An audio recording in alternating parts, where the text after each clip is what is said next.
Бүгінгі сабағымыз бізде 9-шы нұсқаның есептерін талқылайтын боламыз. Және соған ұқсаған мына жақта есептер берген, соларды өздерің шығарасыңдар. Барлығы соңғы есеп құрастырылмай қалыпты.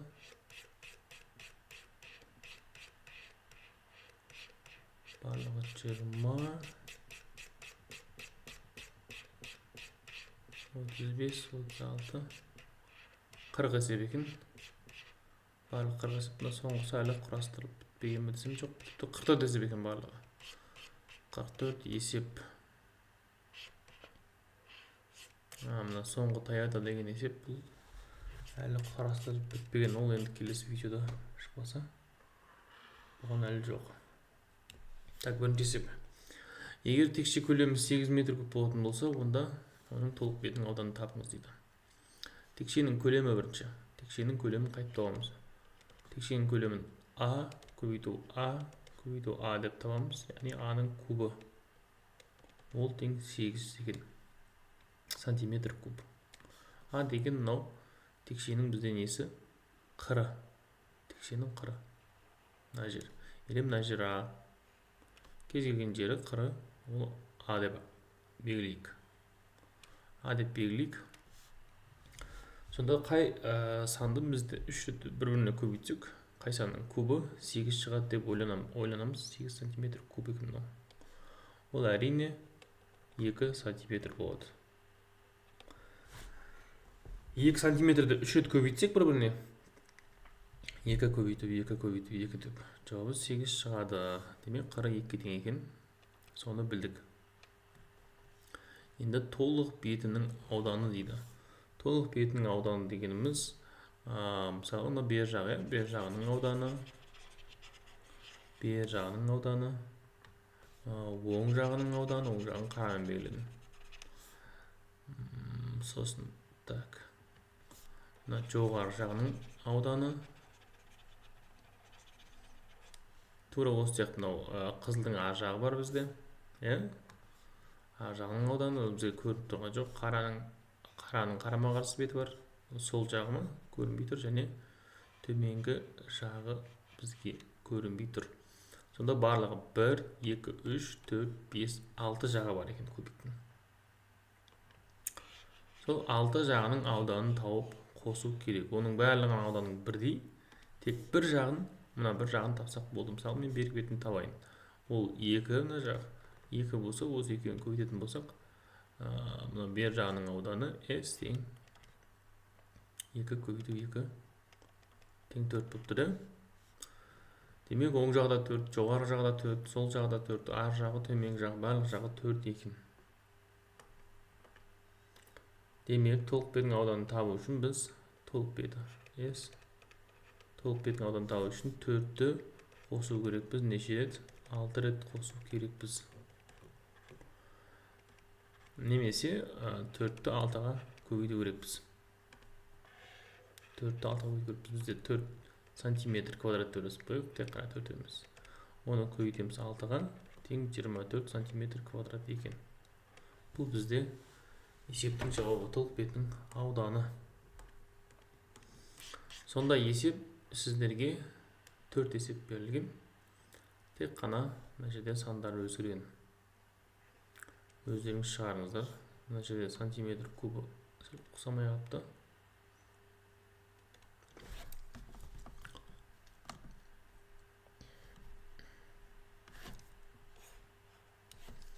Мына жерде сантиметр куб дегендер ұқсамай қалыпты.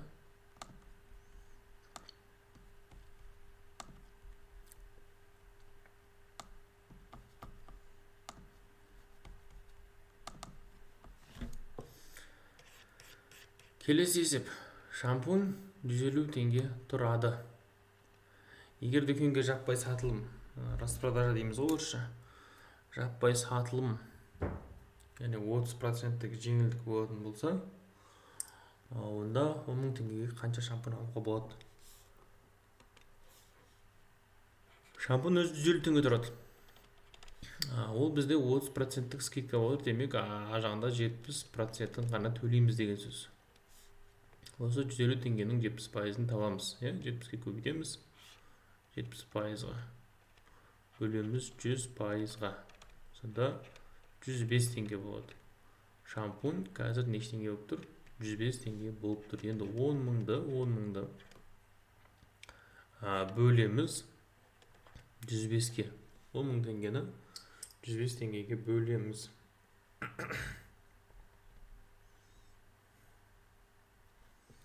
Так, 9-дан береміз.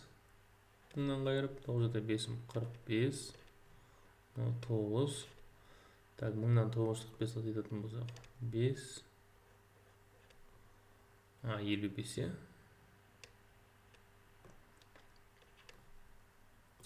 Так, тағы енді 5-тен береміз. 5-де 5-ім 25. 5. Қалды қап кетті 25. 25 теңге бізде артылып қалды. Біз 95 штук шампунь аламыз ең көбі. 95 шампунь аламыз, 95 штук. Бізге 25 теңге сдача қайтарады. Сол сияқты мерде тағы да 4 есеп. Өз беттеріңізбен шығарасыздар.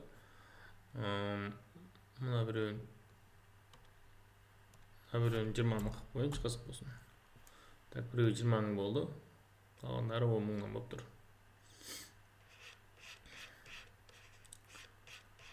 Так, келесі есеп.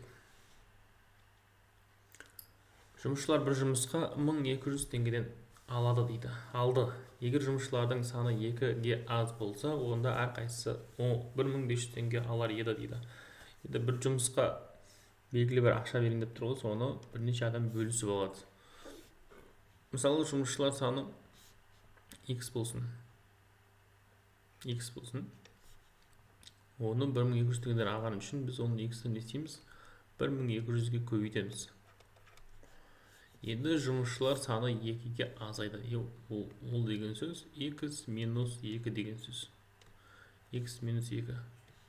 Және алып аққан ақшасы 1500 теңге болды. Яғни теңдеу құруға берілген есеп бұл. Осылай теңдеу құрамыз. Сөйтіп осы теңдеуді шешеміз. Мынау 1500X минус 1502-ге көбейтсек 3000. Мынау 1200X. X-тарды бір жаққа жинаймыз. 3000-ді оң жаққа өткіземіз. 1500-ден 1200 айтатын болсақ 300.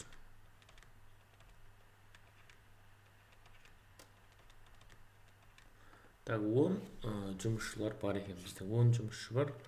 Ол 10-ы 1200-ден алған кезде негізінде жұмысқа 12 мың теңге беріп жатыр екен. Ал егер жұмысшылар саны 2-ге азайтатын болса, яғни 8 болып қалатын болса, ол кезде әрқайсысы 1500-ден алады да, барлық жұмыс сонда ол кезде 12 мың теңге болды деген сөз. Мына екеуі бір сан шықты бізде, екеуі де 12 мың теңге болды. Жұмысшылар саны сонда 10 болған.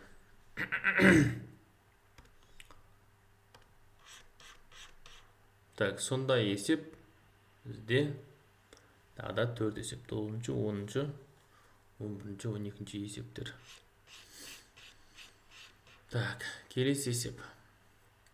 6 адамнан құрылған балықшылар бірлестігі 336 центнер балық аулап, белгіленген жоспарды 140% орындады. Мына жерде 6 деген сөзбен жазылған. Мысалы, көбісі байқамай қалып мүмкін. Саммен 6 адам деп өзгертіп қояйын. 6 адамнан құрылған балықшылар дейді. Бірінші былай істейік. 336 центнеріміз ол біздің неш пайыз екен? 100% емес. Бірінші центнер дұрыстап жазайыншы. 336 центнер. Ол 140% екен.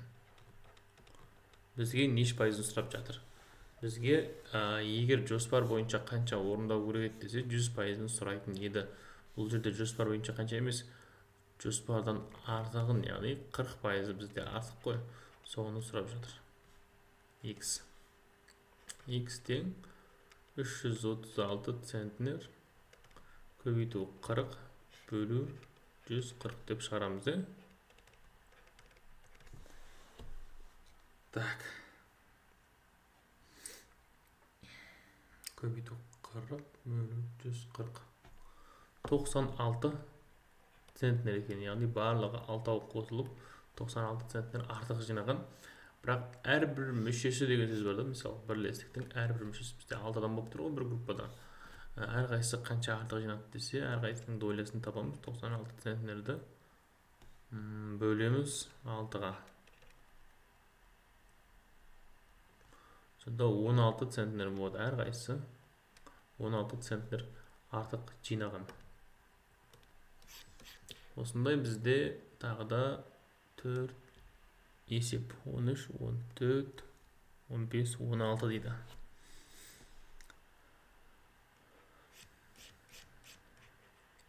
Так, келесі есеп.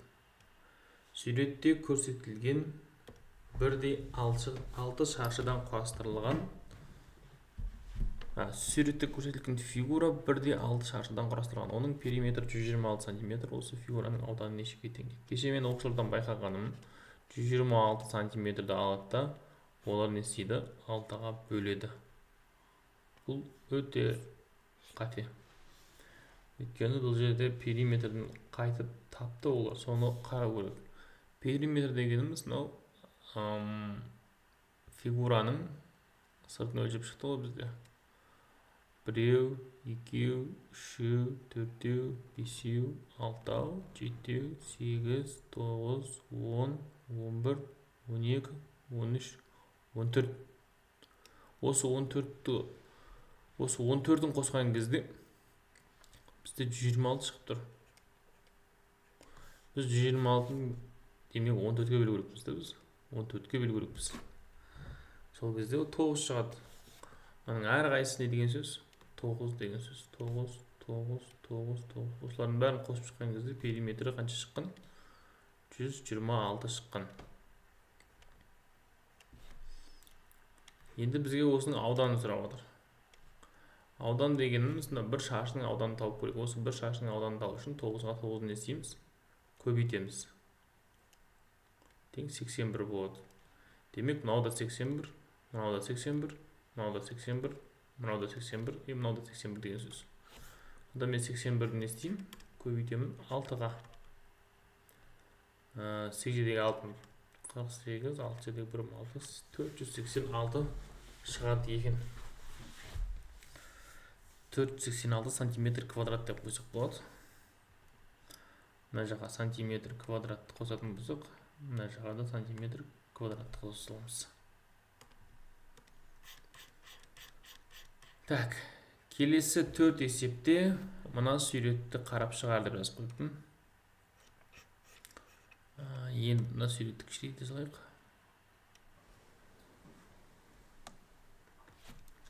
Тура жаңағы суреттің есептің суреті ғой бізде. Ато симай тұр есебіміз.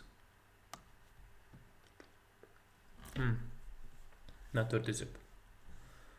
Оны мынау бастағы көрген суретке қарап шығарасыңдар. Ол суретті осылай тық болмасақ көрінбей жатыр. Келесі есеп. 4 бұрыш тәріздес қағаздың ұзындығы 64 см, ал ені 48 см. Бұл қағазды қалдық қымбатындай тең шаршыларға бөлу керек.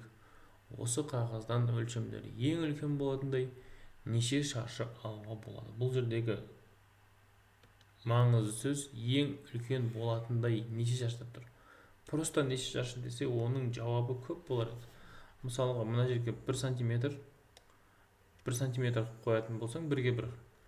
Онда мынаның ішіне бұлай ұзынынан 64 шаршы бір қатарға.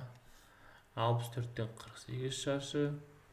Сонда 64 көбейту 48 қанша болады? Сонда көп шаршы болар еді ол. 64 көбейту 48, 3072 шаршыны не істеуге болады? Сыйғызуға болады. Немесе 1-ге 1-ден емес, сәл үлкеніраққа 2-ге 2 сантиметр болатын шаршыларды ішіне салып шығайық. Олай да істесек болады.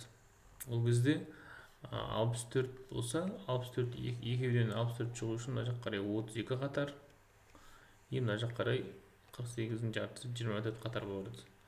Сонда 48 24 көбейту 32 768 шаршы сияр еді. Бірақ бұл жерде олай майда шүйде шаршыларды сұрамаған, ең үлкен ләжі барынша ең үлкенін сұраған.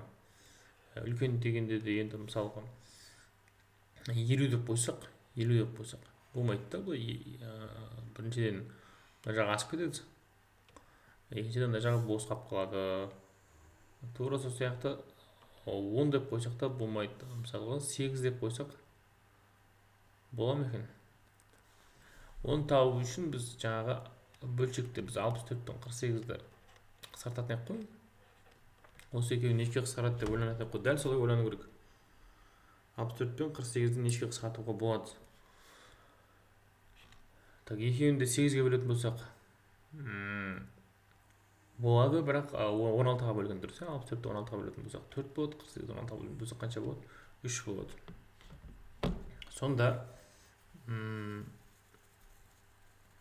Сонда мен 16-ға бөлдім. Бұл 16 деген не? Қысқартатын кезде жалпы сендер қысқартып ұмытып қалған жасыңдар, бірақ қысқартатын кезде біз ең үлкен ортақ бөлгішін табатын едік. Ең үлкен ортақ бөлгіш ол 48 пен 64-ге. Ол 16 болады. Соны 16-ға бөліп екеуін қысқартатын едік.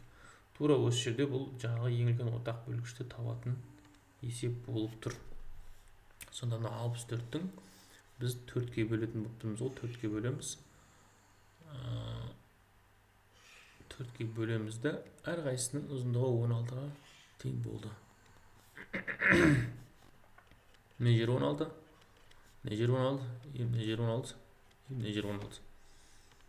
Сосын мынау 48-ді біз 3-ге бөлдік.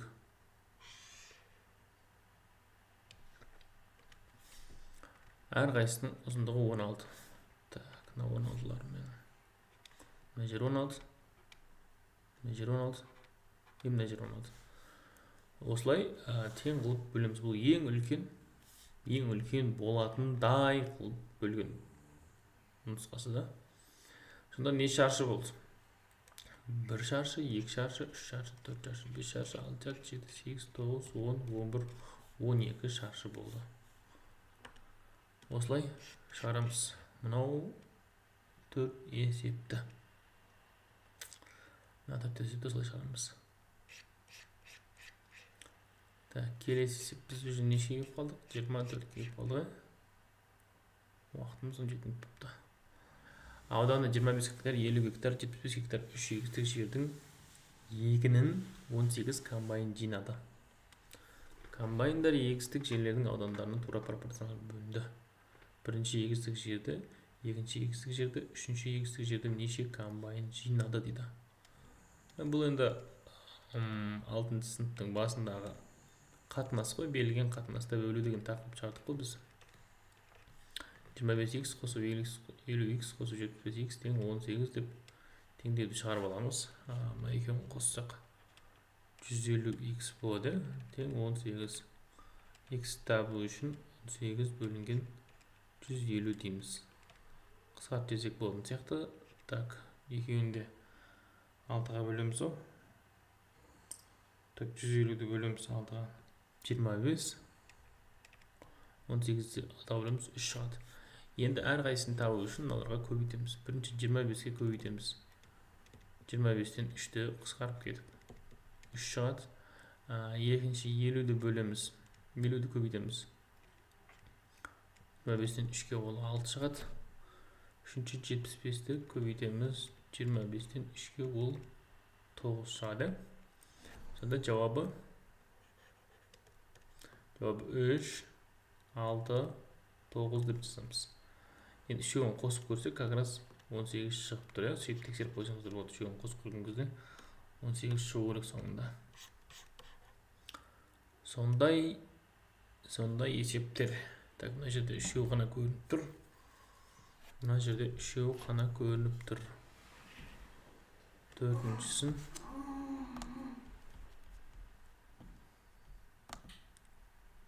төртіншісін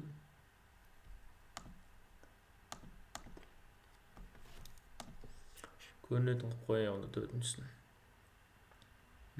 Төртеуі де көрінді. Так, келесі.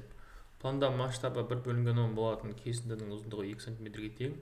Масштабы 3/2 болатын пландағы сол кесіндінің ұзындығын табыңыз дейді. Так, масштаб 1/10. Мына біріншісі бізде всегда не болады? Карта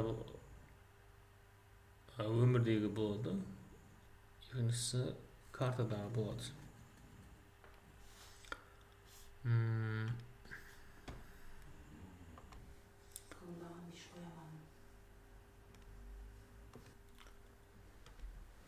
Так, мына біріншісі бізде 1 деген өмірдегі, 10 деген картадағы.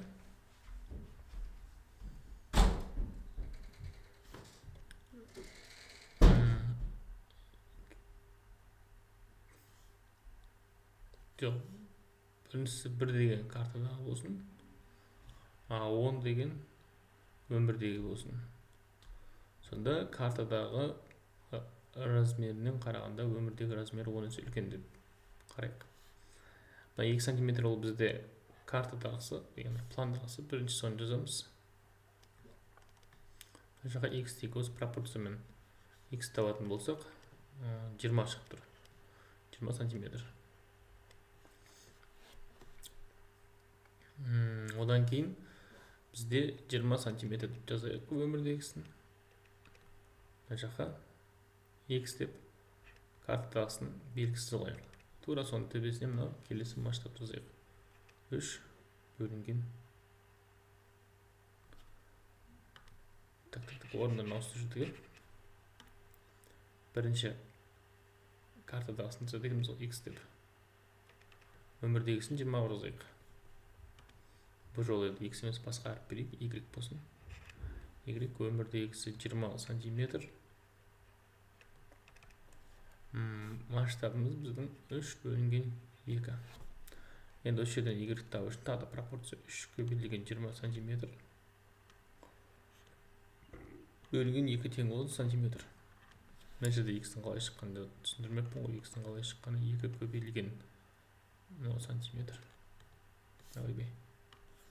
Сантиметр қайға алатын? 10 сантиметр. 2 сантиметр көрінген 10, көбейлген 10 бөлінген 1 тең 20 сантиметр. Деп бірінші x тауып аламыз. X деген өмірдегі қандай? Өмірдегі өлшем. Өмірдегі өлшем. Y деген яғын тапқан y-іміз ол бұл басқа бір картадағы өлшем. Картадағы бұл размері болып тұр. Соны сұрап отыр, басқа бір картадағы размер. Яғни бұл жерде пропорцияны дұрыс қарасақ болды, есеп шығады ғой. Сондай 4 есеп берілген екен. Так, 25-те 5.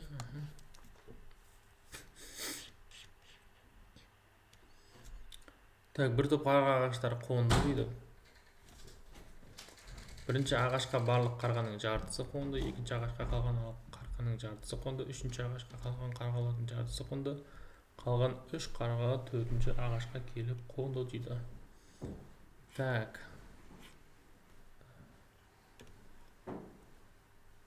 Так. Мына бірінші ағаш, мына екінші ағаш, мына үшінші ағаш, мына 4-ші ағаш болсын. Осы 4-ші ағашқа 3 қарға кеп қоныпты. Ол 3 қарға мынау 3-ші ағашқа келіп қонған қарғалардан қалған жартысы еді. Сонда мына екеуін қосқан кезде 6 қарға болған. 3-ші қарғаға, 3-ші ағашқа 3 қарға қонды да қалған жартысы 4/4-сіне қонды деп тұр. Одан алдын сонда одан кейін мына екеуіне 6 қонған. Ол 6-ы мынау екінші талға қонған қарғалардан қалған жартысы еді. Демек оған да 6 болған.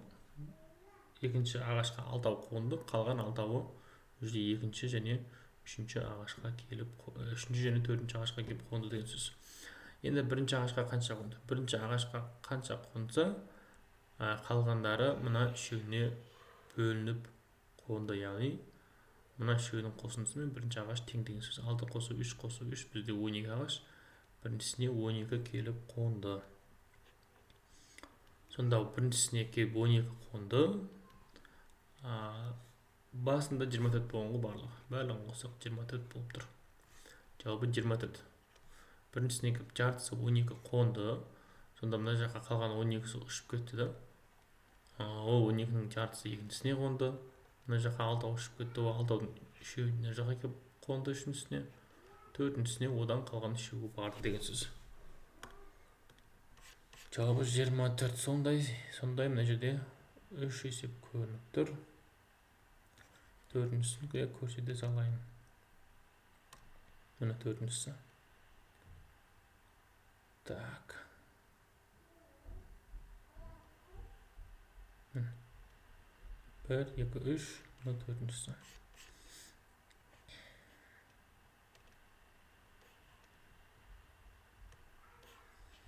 Так, егер құбыр бассейнді бірлесіп, екі құбыр бассейнді бірлесіп 4 сағатта толтырады дейді. Егер құбыр екіншісінен бассейнді 2 есе тез толтыратын болса, онда әр құбыр жеке өзі бассейнді қанша сағатта толтырады дейді. Біз бірлесіп жұмыс істеуді формуласын білеміз, бір бөлінген деп шығарамыз, тең жауабы 4-тен 1 шығу керек. Бізде бір құбырымыз бізде x уақытта толтыратын болсын. Демек, екіншісі оған қарағанда 2 есе тез. Например, біріншісі 2 есе тез толтыратын болсын. Екіншісі 2 есе жай толтыратын болды сонда. Сонда екіншісін 2x уақытта толтырады дейміз. Біріншісі 2 есе тез толтыратын бассейн болып саналды бізде. Разницасы жоқ. Керісінше мынаны 2x қылатын болсақ, онда x бола салады. Ол кезде екіншісі 2 есе тез толтырады, чем біріншісіне қарағанда. Өйткені біріншісі бізде 2x уақытта толтырады. Деген сияқты осыны деп шығарамыз. Ортақ бөлім 2-ден береміз. 2-ге 1-ді қоссақ 3. Так, пропорция 2x-ге 1-ді көйтеміз 2x болады, 3-ге 4-ді көйтеміз 12 болады. X табу үшін 12-ні 2-ге бөлеміз 6 шығады. Яғни, екінші бассейн бізде T2 дегіші 6 сағатта толтырады екен. Ал бірінші бассейн одан 2 есе ұзақ толтырады. 6-ны 2-ге көйтеміз 12 сағат болады. Енді 12-ден 1 қосу 6-дан 1 деп соңында 1 тексеріп көрсеңіздер болады. Так, маған 2-ден беретін болсақ, 12-ден 3 қысқартып кеткен кезде 4-те 1, яғни екеуі бірлесетін болса, екеуі бірге істейтін болса 4 сағатта толтырайын деп тұр бассейнді. Сонымен жауабы әр құбыр жеке өзі бассейнде қанша сағатта толтыратын болды? 6 сағат және 12 сағат деп жауап береміз. Так, осындай 4 есеп. Так, осындай 4 есеп.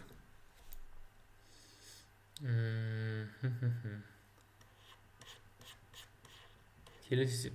Кино билетінің құны $100 дейді. Егер кинотеатрға 20-25 адам болып баратын болса, онда кинотеатр 3% жеңілдік береді дейді. 23 адамнан тұратын топ билеттер үшін қанша төлейді дейді. Қараңыз, 20 адам, 21 адам, 22 адам, 23 адам, 24 адам, 25 адам болып келеді болсаң, например, онда саған скидка береді 3%. Біз 23 адам бардық, осы категорияға жатамыз, скидканы аламыз демек. Демек, $100 емес, біз $100-дың біз неш пайызын табамыз? 97% табамыз. Өйткені 3% төлемейміз, қалған 97% төлейміз. $100-ды 97-ге көбейтіп 100%-ке бөлетін болсақ, онда ол $97 болады. Бізде 23 адам бар. 97-ні көбейтеміз нешке? 23-ке. Сол кезде шыққан ақшаны төлейміз деген сөз.